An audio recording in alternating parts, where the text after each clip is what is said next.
Assalamualaikum warahmatullahi wabarakatuh. Bismillah, alhamdulillah, wassalatu wassalamu ala rasulillah sayyidina wa habibina wa syafi'ina wa maulana Muhammadin sallallahu alaihi wasallam ibni abdillah wa ala alihi wa sahbihi wa mawalah wa la hawla wa la quwata illa billah, amma ba'd. Qala Allah ta'ala fi kitabihil karim wa huwa asdaqul qailin, bismillahirrahmanirrahim.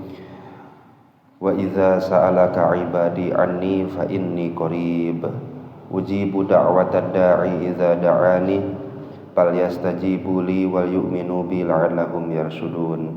Al-ayah. Shadaqallahul azim wa shadaqa nabiyul karim wa nahnu ala dzalika minasyahidin wa syakirin walhamdulillahi rabbil alamin. Wa qala fi du'a rabbi shrah li sadri wa yassir li amri wahlul 'uqdatam min lisani yafqahu qawli. Allahumma sakhkhir lana lisana sidqin waj'alhu mahallal fahmi lil khitabi wan nutqa bis shawabi wal amala bis sunnati wal kitabi. Allahumma iftah lana abwabal ilmi wa zidna ilma wa fahma wa alhiqna bis salihin. Allahumma iftah alaina futuhal arifin bi hikmatika wa anshur alaina rahmataka wa zakirna ma nasina ya dzal jalali wal ikram walhamdulillahi rabbil alamin. Ala hadhihi niyatil hasanah wa bi kulli niyatin shalihah. Al-Fatihah. A'udzu billahi minasy syaithanir rajim. Bismillahirrahmanirrahim. Alhamdulillahi rabbil alamin arrahmanir rahim maliki yaumiddin. Iyyaka na'budu wa iyyaka nasta'in. Ihdinas siratal mustaqim siratal ladzina an'amta 'alaihim ghairil maghdubi 'alaihim waladdallin. Qala mu'allifu hadzal kitab Syekh Ibnu Athaillah As-Sakandari rahimahullahu taala wa nafa'ana bihi wa bi ulumihi wa a'ada alaina min barakatihi wa karamatihi. Innama yuzakkaru man yajuzu alaihi al-ighfal wa innama yunabbahu mimman yumkinu minhul ihmal. Innama yuzakkaru, sesungguhnya yang diingatkan itu, man adalah sesuatu atau pribadi, yajuzu alaihil ighfal, yang boleh terkena kepadanya lupa. Wa innama yunabbahu, dan sesungguhnya yang diingatkan itu, man yumkinu minhul ihmal, adalah pribadi yang mungkin terkena kepadanya al-ihmal. Ihmal itu ngantep, membiarkan. Jadi yang diingatkan adalah yang lupa, yang diperingatkan adalah yang membiarkan. Nah, ini seakan-akan menjadi ilat dari hikmah yang sebelumnya. Kita coba baca lagi, Pak. Hikmah sebelumnya adalah terkadang adab itu menuntun orang-orang yang dekat dengan Allah agar tidak meminta kepada Allah. Terkadang, bahasanya terkadang ya Pak ya, dan itu sudah kita bahas di minggu yang sebelumnya. Terkadang adab-adaban tata krama kepada Allah menuntun seseorang yang dekat dengan Allah untuk tidak berdoa. Alasannya i'timadan ala kismatihi, karena mereka berpegang teguh atas pembagian dan pemberian dari Allah. Wastighalan bi dzikrihi an mas'alatihi, dan meminta kepada Allah terhalang, tersibukkan dengan selalu berzikir dan mengingat Allah Subhanahu wa taala. Kemudian seakan-akan menjadi alasan selanjutnya kenapa ada orang yang dekat dengan Allah terkadang tidak berdoa, karena mereka menganggap andaikan berdoa seakan-akan mengingatkan Allah akan keadaan kita. Jadi kalau kita berdoa tuh, apalagi doanya terus-terusan kita bae nu didoakeun teh, seakan-akan mengingatkan Allah akan keadaan kita. Kalau seperti itu, yang boleh diingatkan adalah sesuatu atau pribadi atau siapapun yang boleh lupa, sedangkan Allah tidak lupa. Andaikan kita berdoa kepada Allah, maka yang diperingatkan, yang diingatkan adalah seseorang yang berpaling, yang membiarkan, sedangkan Allah tak pernah berpaling dan membiarkan hambanya. Nah, sehingga mereka tidak berdoa, salah satu alasannya seperti ini. Tapi ingat Pak, dari syarah yang telah kita bahas sebelumnya, keadaan orang yang dekat dengan Allah itu ada dua. Yang pertama adalah orang yang merasa mereka itu harus pasrah terhadap ketetapan yang Allah tetapkan kepada diri mereka, sehingga mereka menganggap bahwa berdoa itu adalah bagian dari menghindar terhadap pasrah dari qada dan qadar. Seperti yang terjadi kepada Nabi Ibrahim alaihi salatu wasalam, ketika Nabi Ibrahim hendak dilemparkan ke dalam api, beliau tidak berdoa, beliau tidak bermunajat, beliau hanya memuji Allah dengan mengatakan hasbiyallah wa ni'mal wakil. Kemudian Nabi Musa alaihi salatu wasalam diudak-udak ku Fir'aun dengan bala tentaranya, sudah sampai di tepian pantai, sudah tidak lagi didapati jalan untuk kabur atau melarikan diri. Kemudian ada desakan dari Bani Israel kepada Nabi Musa alaihi salatu wasalam, seraya mereka bertanya, Nabi Musa, itu mana pertolongannya? Mana? Katanya Allah akan menolong kita. Dilihat dari tadi, bahkan dari kemarin-kemarin, pertolongan itu belum juga datang. Yang ada keadaan malah semakin terdesak. Nah, kalau Bapak yang jadi Nabi Musa, mau gimana? Udah dituntun melalui wahyu dan diperintahkan oleh Allah untuk pergi membawa Bani Israel pergi menuju ke tepian pantai. Setelah sampai di tepian pantai, malah Fir'aun dan bala tentaranya sudah hampir semakin mendekat. Kemudian jamaah yang ikut sudah menanyakan, pertolongannya mana? Kami dari tadi sudah mengikuti instruksi. Kira-kira ini pertolongan datang atau muat? Kira-kira kalau pada saat itu yang jadi Nabi Musanya adalah kita, apa yang kita lakukan? Gimana? Ayo, pasti menyalahkan orang lain, mencari kambing hitam, atau bahkan berdoa kepada Allah dengan macam dan rupa doa yang kira-kira isinya menuntut. Tapi yang diucap oleh Nabi Musa pada saat itu adalah ketika dalam keadaan terdesak, bahkan ketika melewati Laut Merah adalah Allahumma lakal hamdu wa ilaikal mustaka wa antal musta'an wala haula wala quwata illa billah. Apa artinya? Allahumma lakal hamdu, ya Allah, hanya kepadamu lah seluruh puji. Wa ilaikal mustaka, engkaulah tempat kami berkeluh kesah.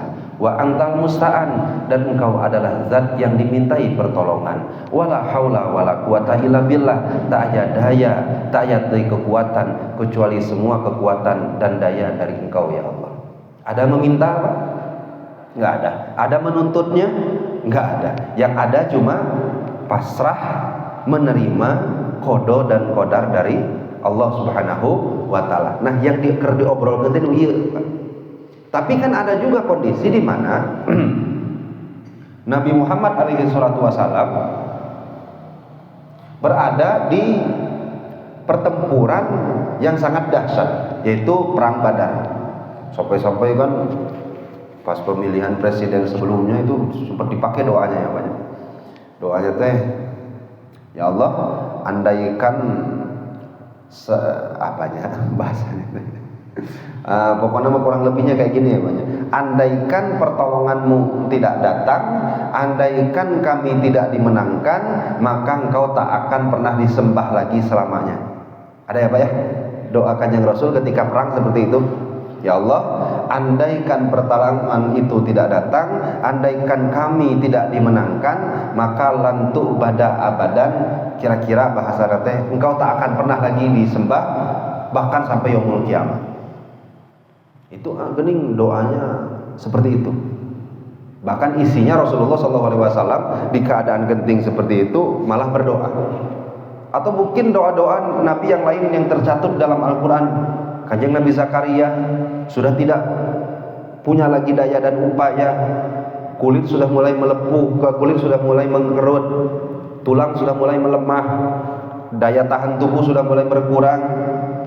Bahkan wasta'ala ra'si syaiba, rambut sudah mulai memutih, wa mro'ati akhir, sedangkan istri dalam keadaan tidak bisa hamil, tidak bisa mengandung.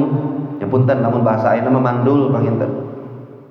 Ayeuna berdoa kepada Allah, Rabbi habli minas sholihin. Allah, Rabbi habli min ladunka dzurriatan thayyibah innaka sami'ud du'a. Kira-kira ridho enggak Pak Nabi Zakaria dengan qada dan qadar? Gak bisa kita sebutkan, oh berarti doa itu seakan-akan melawan qada dan qadarnya Allah. Bukan, karena yang ada di dalam hati orang-orang tersebut dalam keadaan kondisi berdoa dengan keadaan yang tidak berdoa dan hanya memuji beda.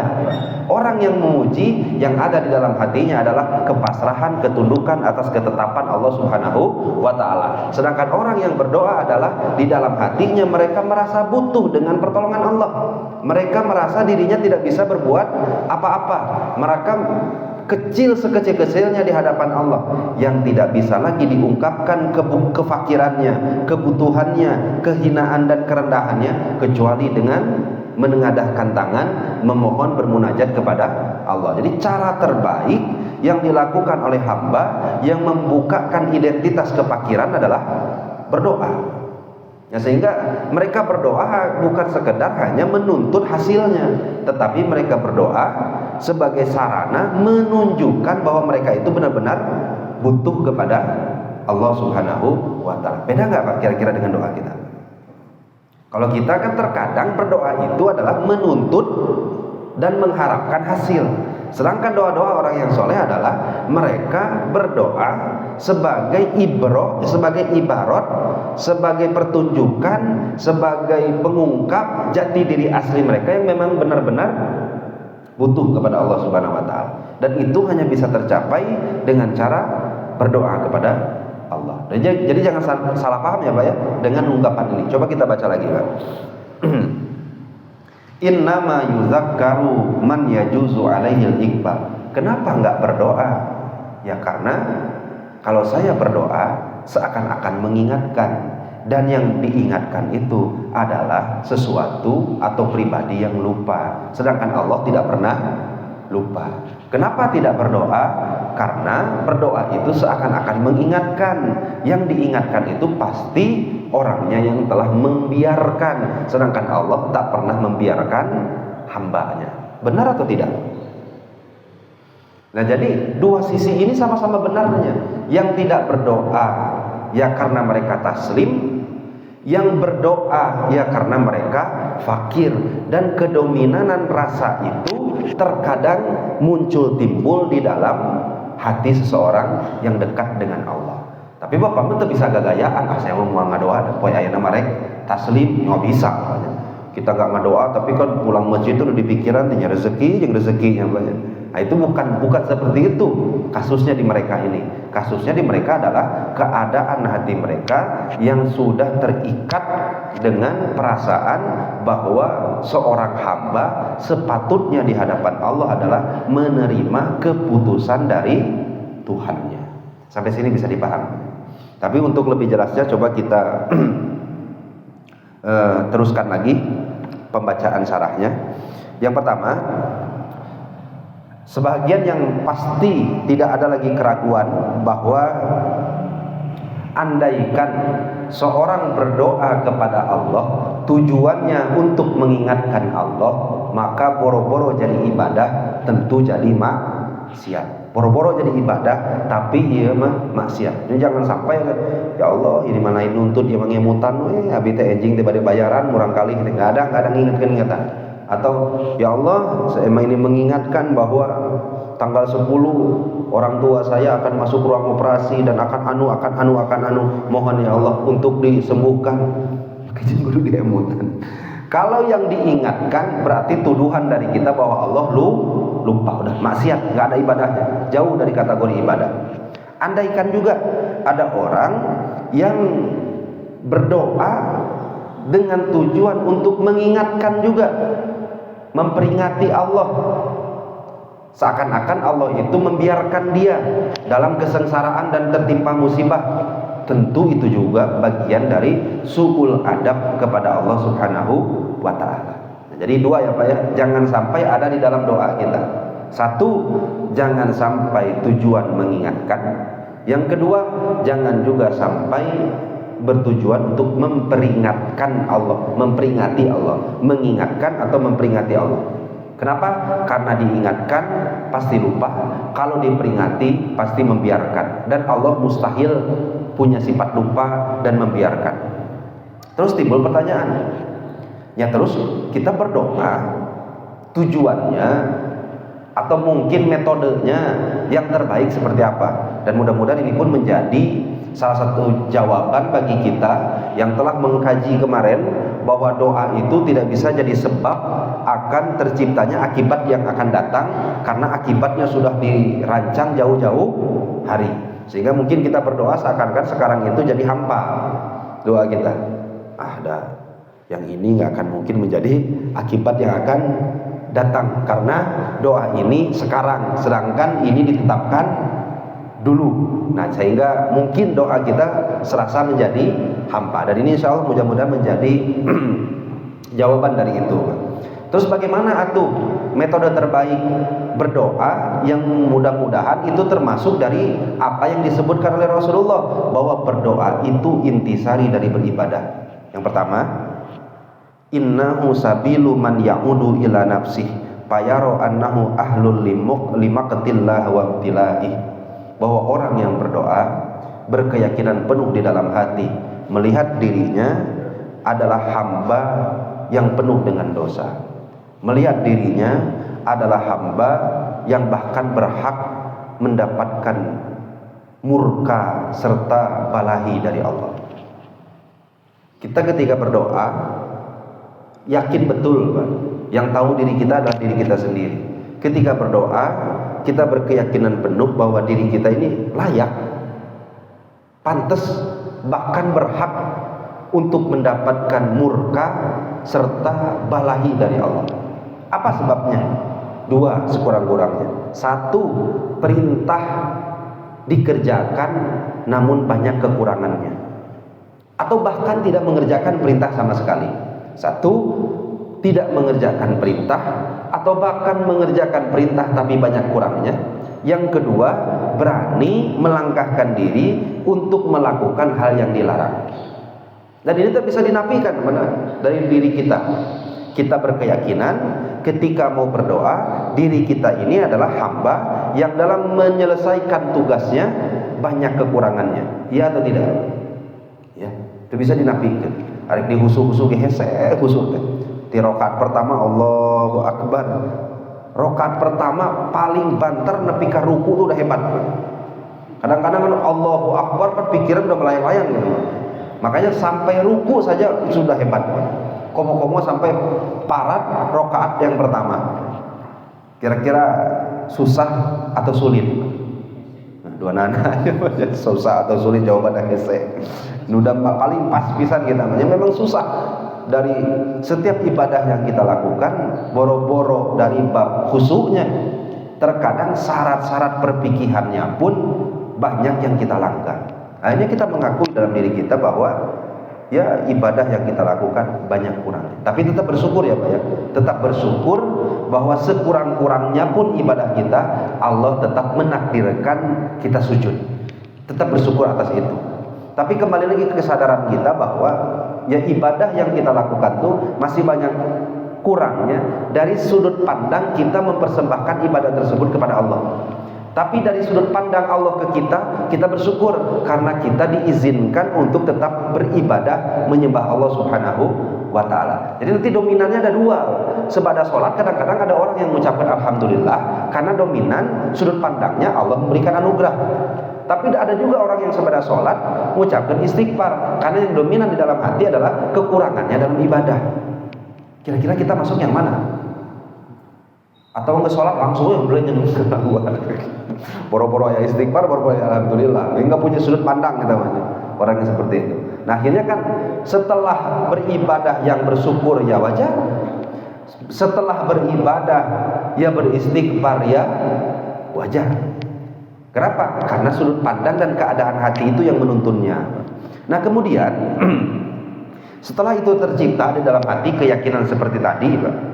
Kemudian maka kita menghadap kepada Allah. Menghadap seraya mengakui seluruh kesalahan-kesalahan kita. Kita pinta rahmatnya, kita pinta ampunannya, kita pinta maaf dari Allah melalui doa yang kita lantunkan. Nah, sehingga apa tujuan kamu berdoa? Ya mendekat kepada Allah. Kenapa? Ya karena saya banyak kurangnya. Akhirnya kita berdoa agar kekurangan-kekurangan tadi Allah maafkan. Nah, seraya kita sisipi di dalam doa tersebut setelah kita meminta maaf, setelah kita meminta ampunan dan rahmat dari Allah, wa min sama yas'aluhu ayyu'tiyahu su'alah wa la yuhjubu anhu ragaibu wa la yuhjabu anhu ragaibu. Kemudian kita minta kebaikan dunia maupun kebaikan akhirat dari kita. Lisu'il ladzi talabbasa bih muta'ammilan an tasmilahu sa'atu afwihi wa alla yatrudahu min sahati fadlihi wa rahmati. Meminta kepada Allah agar semua keinginan dikabulkan oleh Allah, walaupun kita yakin bahwa diri kita banyak kesalahan, banyak dosa yang pernah dilakukan, namun itu tidak ada artinya dibandingkan dengan lautan rahmat dan karunia dari Allah Subhanahu wa ta'ala. Kira-kira andaikan seperti itu bentuk doanya, suul adab atau tidak? Suul adab atau tidak? Bapak berkeyakinan saya ma'anya disebut jelema tukang sholat tepantas, karena sholat saya banyak kurangnya, tapi tetap bersyukur kepada Allah karena masih diizinkan untuk sholat. Akhirnya saya berdoa kepada Allah agar seluruh kekurangan dalam sholat saya agar bisa dimaafkan oleh Allah. Seraya saya meminta kepada Allah agar kekurangan-kekurangan tadi Allah tingkatkan lagi kualitas dari ibadah serta keimanan dari saya. Pun saya meminta Allah memberkahkan setiap langkah kehidupan saya dan keluarga saya. Saya meminta agar rezeki saya dijembarkan bari diberkahkan, pun menjadi jalan agar saya bisa tambah taat dan beribadah kepada Allah. Dan itu pun saya lakukan karena memang saya butuh akan karunia dan kasih sayang dari Allah Subhanahu wa ta'ala. Kira-kira bagus nggak Pak dari segi adabnya? Bagus. Bisa jadi sebab nggak Pak? Balikan nih. Yang tadi sudah sebagus itu bisa nggak jadi sebab bahwa Bapak benar dapat yang diinginkan? Nah, biar gampangnya gini aja Pak. Kemarin Syekh Ibnu Athaillah Sakandari itu pernah mengingatkan, jangan jadikan doamu itu hanya sekadar sebab, tanpa mengaitkan doa, tanpa menghubungkan atau mentujukan doa kita ini sebagai peruntukan mendekatkan diri kepada Allah. Ya betul. Apa alasannya? Ya alasannya jangan dijadikan sebab dan jadikan doa ini sebagai alat untuk mendekatkan diri, karena semua yang terjadi dalam hidup itu telah ditetapkan di masa lalu, sedangkan berdoa dilakukannya di masa sekarang. Mana mungkin masa sekarang menjadi sebab sesuatu yang ditetapkan di masa lalu? Kan itu kemarin ya Pak ya. Nah ini saya tanyakan lagi Pak. Andaikan Bapak telah berdoa sesuai dengan yang diarahkan ini, penuh dengan kehambaan, kehinaan diri, meminta lapang dan luasnya rahmat serta karunia dari Allah, tanpa tujuan mengingatkan, tanpa tujuan menuntut dan lain-lain, akhirnya kira-kira bisa nggak jadi sebab doa tadi? Nah ini Pak rahasianya Pak. Yang pertama, bahwa doa yang kita lantunkan itu jangan ditujukan hanya menuntut hasil, jangan lebar. Ini yang dimaksud oleh Syekh Ibnu Athaillah Sakandari sebelumnya. Jangan Bapak berfokus ketika berdoa hanya menuntut hasil. Allah sudah janjikan berdoa yang kamu lakukan itu pasti diperkenankan, walaupun perkenankannya itu sesuai dengan kehendak Allah. bisa jadi sesuai dengan isi atau diganti dengan yang lain atau bahkan disimpan untuk akhirat. Nah, bapak akan ditakdir oleh Allah menjadi orang benghar, contohnya ditakdir jadi orang benghar, di Lauhul Mahfuz sudah ditulis. Kira-kira ujuk-ujuk atau ada sebabnya? Benghar ini nanti di dunia ujuk-ujuk gejlik ke bapak benghar tanpa ada sebab sama sekali. Pasti ada sebabnya.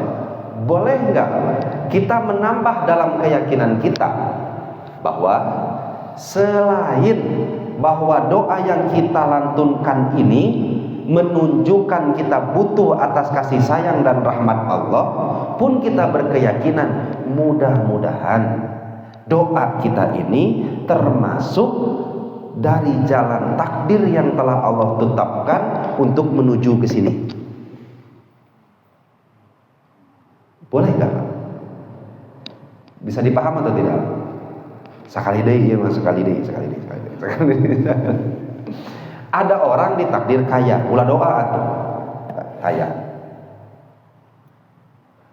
Bisa nggak berdagang menjadi sebabnya? Dagangnya kapan? Sekarang. Terus siapa aja? Dagangnya sekarang. Kayanya kapan? Dulu telah ditetapkannya. Lalu siapanya? Mungkin nggak sebab yang sekarang menjadi sebab dengan ketetapan yang telah ditetapkan di masa lalu? Mungkin nggak Pak? Nggak mungkin. Terus kita perlu dagang atau tidak? Perlu berdagang atau tidak? Kalau niatnya hanya berdagang, nggak perlu.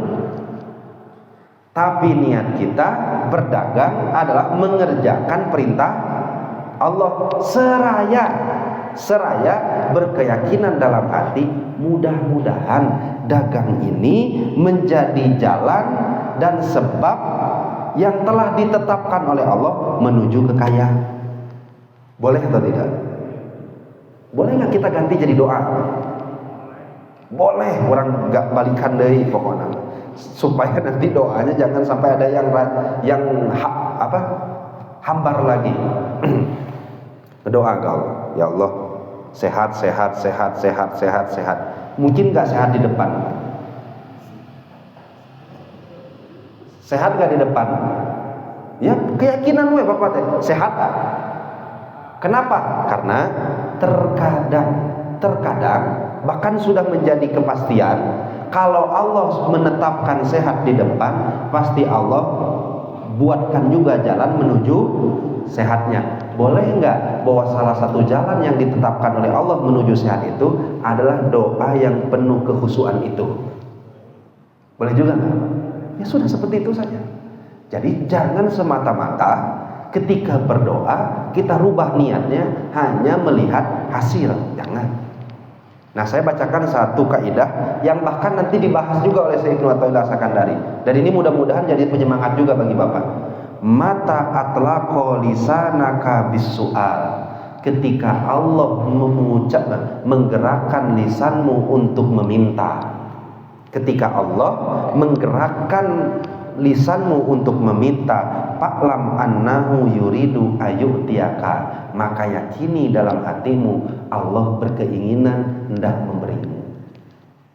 Bisa dipaham tidak? Kalau Allah sudah membukakan lisanmu untuk meminta, maka yakini bahwa Allah sudah berkeinginan untuk memberimu. Keinginannya kapan, Pak? Dulu. Digerakkannya kapan, Pak? Sekarang. Berarti berdoanya kita ditetapkan oleh Allah untuk menjadi sebab dan jalan menuju yang ditetapkannya. Bisa dipahami? Nah, sehingga Bapak-bapak sekalian, berdoa nggak perlu lagi Bapak jadikan sebab, ya sudah, biarkan saja. Ketika berdoa, yakini saja bahwa mudah-mudahan ini menjadi salah satu jalan yang ditetapkan oleh Allah agar apa yang diinginkan tercipta. Nah, jangan hanya dijadikan sebab semata tanpa dijadikan alat untuk mendekatkan diri kepada Allah Subhanahu wa taala. Makanya nanti kita disebutkan oleh para ulama apa tujuan dari berdoa. Satu, jangan sampai hilang dalam diri, Pak. Berdoa menunjukkan kepakiran kepada Allah, menunjukkan kebutuhan kita kepada Allah. Yang kedua, doa wasilatul litaqarrub, berdoa menjadi alat mendekatkan diri kepada Allah. Yang ketiga, berdoa menjadi alat bersenang-senang, berinteraksi dengan Allah. Tiga saja. Satu, berdoa agar supaya menunjukkan kepakiran, berdoa agar supaya wasilah mendekatkan diri, berdoa agar supaya menjadi jalan untuk bersenang-senang, berinteraksi dengan Allah. Selepas itu gak perlu dijadikan lagi doa, diyakini bahwa doa A hasil A, doa B hasil B, gak perlu. Udah itu udah dirancang kok sama Allah Subhanahu wa taala. Sampai sini bisa dipahami. Nah, sekali lagi Pak, saya bacakan. Jadi jangan sampai salah paham. Sesungguhnya yang diingatkan itu adalah yang lupa. Sesungguhnya yang diingatkan itu adalah yang membiarkannya. Maka ketika seseorang ditanya, berdoa tidak kepada Allah? Tidak. Kenapa? Karena berdoa menurut saya mengingatkan yang lupa. Karena berdoa menurut saya mengingatkan orang yang membiarkan. Boleh nggak keadaan hatinya dalam keadaan seperti itu? Boleh nggak Pak? Keadaan hati orang tuh memang lagi kayak gitu. Boleh nggak Pak? Kenapa nggak berdoa? Ya menurut saya berdoa itu mengingatkan Allah. Kenapa nggak berdoa? Karena menurut saya berdoa itu mengingatkan Allah karena Allah membiarkan. Kenapa nggak berdoa? Karena menurut saya berdoa itu menjadi senjata kamu menghindari dari qada dan qadar yang Allah tetapkan. Berdoa mau saya. Keadaan seseorang yang hatinya lagi pasrah dengan qada dan qadarnya Allah. Tapi Bapak ditanya, Bapak nggak doa tuh? Nggak doa. Nah, karena saya ini fakir, butuh ke Allah. Terus nggak ada lagi jalan terbaik untuk menunjukkan kefakiran saya kecuali dengan berdoa. Boleh nggak Bapak seperti itu? Boleh. Terus Bapak yang mana? Yang mananya? Tergantung hal keadaan hati kita masing-masing. Sama seperti Bapak setelah sholat. Bapak beristighfar karena melihat banyak kekurangan. Bapak setelah sholat mengucapkan Alhamdulillah karena Bapak bersyukur telah diberikan karunia oleh Allah bisa menghambakan diri kepada Allah. Ya silakan, dan dua-duanya benar. Nah gitu panginten Pak. Mudah-mudahan sing janten wasilah manfaat bagi kita semuanya, dan mudah-mudahan kualitas doa kita pun mudah-mudahan Allah tingkatkan, dan mudah-mudahan pengajian malam ini pun tercatat. Kita yakini dan kita harapkan kepada Allah menjadi salah satu wasilah dan jalan yang Allah tetapkan sehingga Allah Subhanahu wa taala memasukkan kita ke dalam surganya Allah Subhanahu wa taala, memasukkan kita ke dalam rahmatnya, memasukkan kita ke dalam keridhaan Allah Subhanahu wa taala. Amin ya Allah ya rabbal alamin. Sebelum ditutup, mangga Bapak-bapak apabila ada pertanyaan atau mungkin tambahan dari sepuh-sepuh atau guru-guru yang lain, mangga. Boleh ya Pak?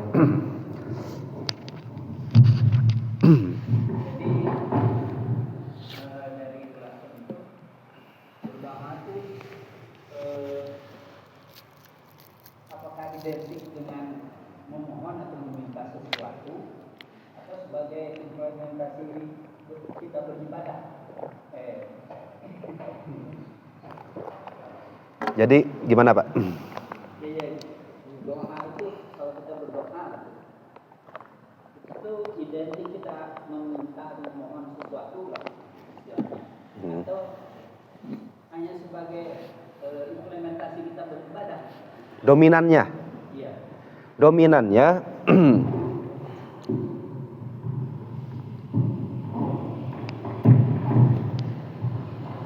dominannya doa itu adalah salah satu ibadah yang menunjukkan bahwa kita ini nggak boleh lepas kebutuhannya dari Allah. Namun terkadang doa ini bisa jadi bumerang bagi kita dalam berkeyakinan kepada Allah, ketika kita menganggap bahwa doa ini adalah senjata terakhir sebagai alat untuk mewujudkan yang kita inginkan. Itu bisa jadi bumerang, sehingga banyak orang yang terkadang meninggalkan doa bukan sebab yang disebutkan tadi, tetapi karena sudah merasa kapok bahwa doa yang dilantunkan malah enggak terwujud sesuai dengan keinginan. Dan kita harus tahu, Pak, bahwa doa ini murni ibadah dan bukan hanya sekedar alat untuk pemuas keinginan kita. Andaikan Allah jadikan doa ini sebagai alat pemuas keinginan, maka akan mungkin ada doa yang ditukar menjadi yang lebih baik. Apa maksud saya, Pak? Gak akan mungkin ada isi doa yang diganti menjadi kebaikan nanti di akhirat. Karena doa murni memang untuk menunjukkan kepakiran kepada Allah, merealisasikan ikatan selalu dengan Allah. Bahkan doa juga sebagai bentuk penghambaan terbaik dari seorang hamba kepada Allah. Nah, sehingga urusan nanti ketika kita meminta, ya Allah sehat, yang pertama yang ada di dalam hati kita bahwa ungkapan doa ini adalah ungkapan kebutuhan seorang hamba kepada Tuhannya dengan menginginkan kesehatan. Nah, kemudian ketika dia diberi sakit, jangan pernah menganggap bahwa doa tadi teh geninganan nggak diperkenankan sama sekali, udah gening ngadoa sehat kalakah gering. Karena kita nggak tahu, salah satu sifat Allah itu adalah Al-Hakim, zat yang memiliki banyak hikmah, yang hikmahnya tersebut nggak akan mungkin kegali oleh akal kita. Buah-buah dari hanya sekadar meminta sehat, kemudian Allah berikan sakit, Bapak bisa sabar. Derajat yang paling cepat untuk menaikkan derajat kita ke sisi Allah adalah sakit yang sabar itu. Contoh gini, Pak, Bapak berdoa kepada Allah, ya Allah sehatkan aku, sehatkan keluarga aku, sehatkan zuriat-zuriatku. Esok pagi itu Bapak gering, kita teh gering. Tapi karena berkahnya doa, akhirnya kita sakit tuh tapi sabar menghadapinya. Tapi lamun ditimbang-timbang antara Bapak bermunajat berdoa di keheningan malam dengan Bapak sabar menghadapi musibah sakit, cepat kene naik derajat melalui sabar plus sakit plus sabar. Kira-kira kalau Bapak dibukakan hijab itu oleh Allah, milihnya yang mana? Tentu kan kita memilih yang terbaik untuk kita. Nah, pertanyaannya, ketika kita berdoa kepada Allah, ya Allah, yang A ini moga-moga Engkau jadikan. Kemudian kita anggap yang A ini terbaik. Anggapan kita bahwa A ini terbaik, pangkatnya prasangka atau yakin, Pak? Ya Allah, mudah-mudahan A ini jadi. Atau ya Allah, mudah-mudahan anak saya ini berjodohnya dengan B. Menurut kita baik atau tidak, Pak? Karena berdoa seperti itu baik. Level baiknya itu menurut prasangka atau keyakinan? Prasangka. Tapi karena doa yang Bapak lantunkan itu, akhirnya kok Allah ditunjukkan ke yang lebih baik. Nerima mual? Nerima mual, Pak? Tapi pada akhirnya, nah doa orang teh. Berarti kan ketika kita jadi banyak salah paham ke Allah teh kita teh. Nah, sehingga kalau Bapak bertanya, prioritas doa itu meminta keinginan akan diwujudkan atau penghambaan? Penghambaan. Prioritas dalam berdoa itu adalah penghambaan. Tetapi harus kita yakini agar supaya nggak hambar berdoanya, ini supaya nggak hambar, harus kita yakini dan seraya berharap dalam hati, mudah-mudahan dari sekian banyak sebab yang Allah tetapkan menuju kaya, salah satunya adalah doa Bapak di keheningan malam yang bercucuran air mata. Boleh gak berkeyakinan berharap seperti itu? Boleh. Sehingga gak hampar doa kita, tetap khusyuk dalam berdoa, karena bisa jadi doa yang itulah yang menjadi salah satu jalan menuju ketetapan yang kita inginkan. Nah gitu maksudnya Pak. Maka Pak Billy ada apa? Hubungannya dengan yang dengan itu yang udhuni mustajib lakum. Nah itu dengan doa ini kan kita sebagai penghambaan gitu ya. Betul. Ya, sedangkan di udhuni ya berdoalah kalian nanti akan dikabulkan. Akan dikabulkan. Betul. Kayak Pak. Dikabulkannya ini atau yang memang akan datang. Kemudian dengan satu lagi kan kalau berdoa itu ada waktu yang mustajab, terus tempat yang mustajab, itu berhubungan dengan terkabulnya doa. Betul. Nah, secara syariat kita memang diajarkan oleh Allah, bahkan diajarkan oleh Rasulullah bahwa berdoalah sebada sholat, berdoalah di antara azan dan iqamah, karena waktu di antara itu adalah waktu yang mustajab. Memang penetapan dan hukumnya sudah ditetapkan oleh Allah bahwa waktu-waktu itu adalah waktu yang secara syariat, secara adatiah, kalau orang berdoa di waktu itu maka diperkenankannya lebih apa ya Pak ya? Lebih cepat lah, biar anggap bahasanya lebih cepat secara syariat ya Pak ya. Nah kemudian kalau dihubungkan lagi dengan ud'uni astajib lakum, berdoalah kepadaku maka pasti akan aku perkenankan. Kumaha orang nyocok-nyocokkan dengan yang semua yang telah kita bahas ini.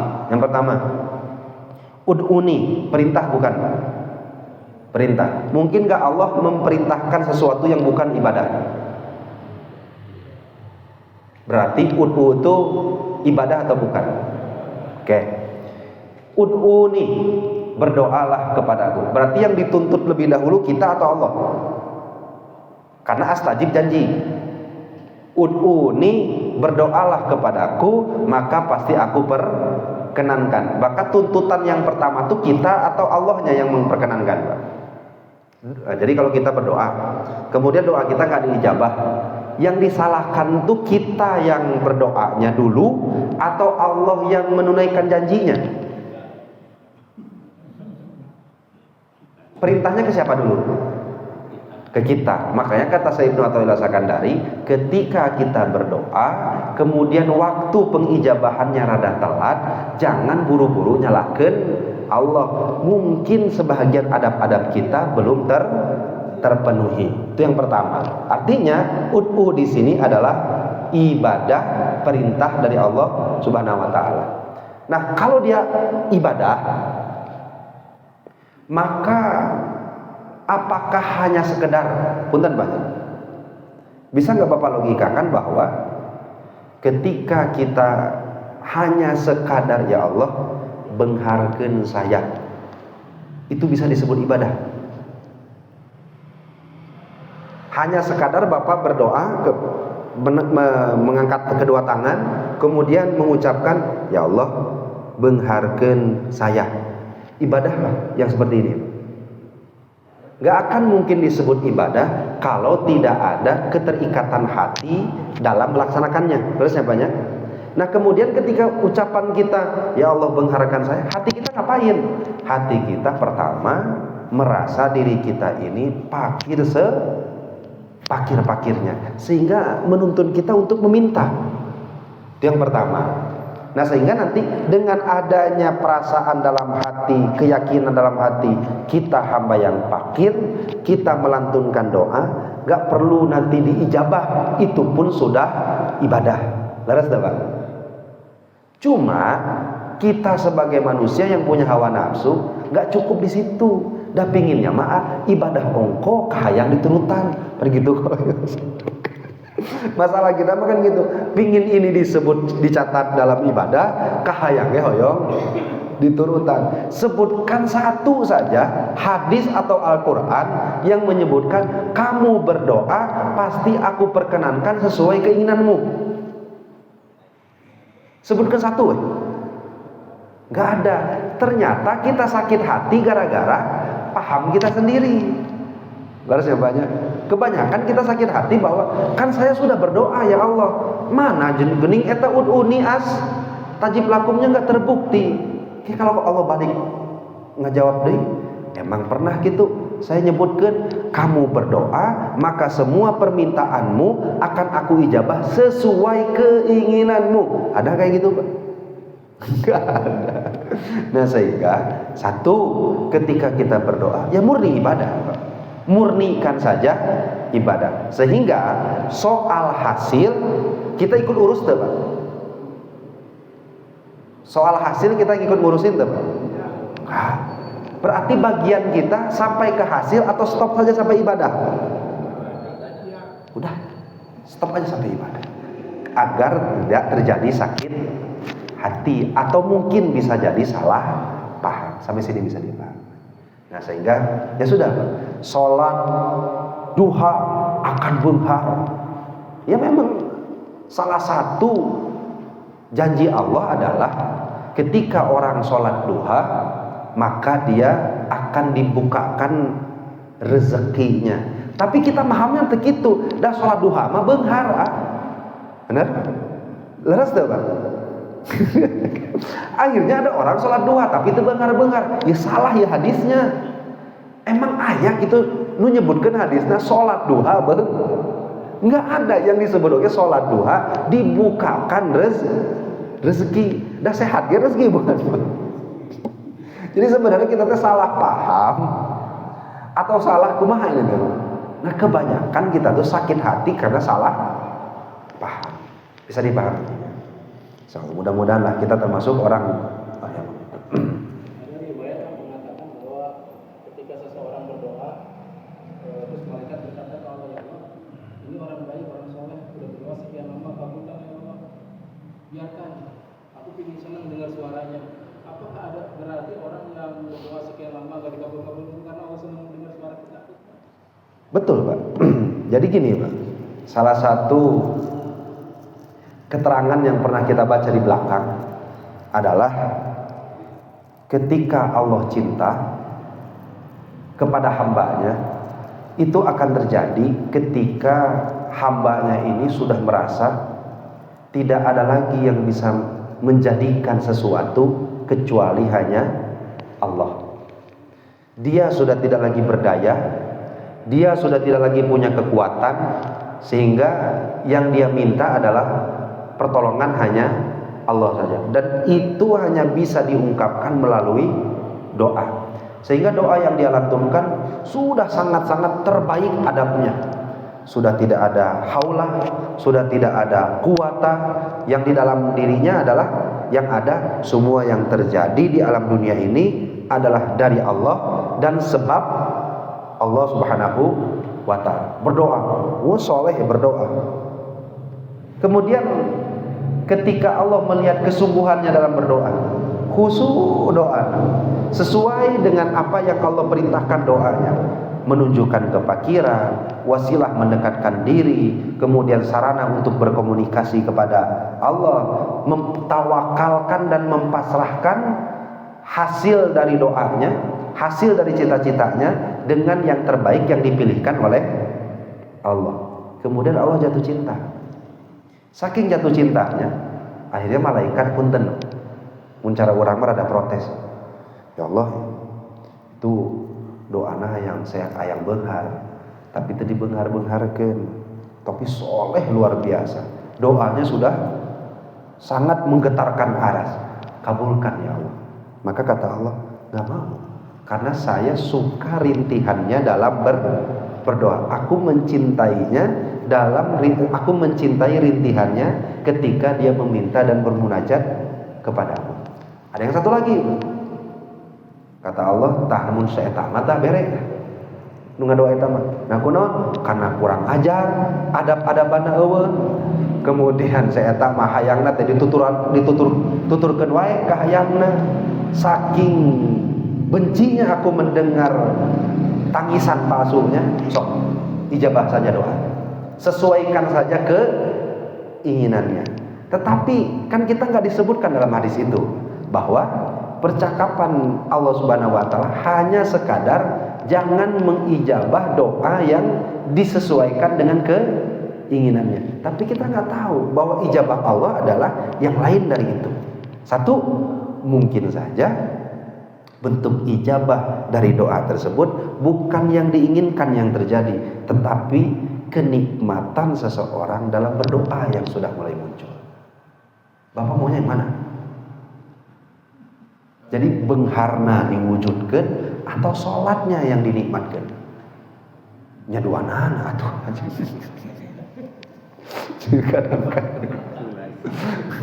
Kan kita nggak tahu, Pak. Yang dituntut oleh Allah kepada kita, ya kita tetap husnudon ke Allah. Nggak boleh kan kita suudon, Pak. Oh siga-siga nama orang mah, aja udah dijadikan gua Allah. Ya bisa jadi kan, Pak. Orang yang nggak diijabah baik doanya, Allah cinta mendengar tangisannya, Allah cinta mendengar rengekannya, rintihannya. Tapi janji Allah kan pasti diijabah, cenah iya. Dan bentuk ijabahnya diganti, bukan yang dicita-citakannya yang diwujudkan, tetapi kenikmatan berdoanya yang ditambahkan. Sehingga saya tamal mengedoa teh nikmat. Dan itu kan udah hilang dari kita. Kita berdoa kan udah hilang nikmatnya. Kita ibadah sudah hilang juga nikmatnya. Nah sehingga kita nggak tahu, Pak, rezeki yang mana yang Allah berikan kepada kita. Dan Allah janjinya cuma rezeki, bukan yang sesuai yang kita pahami.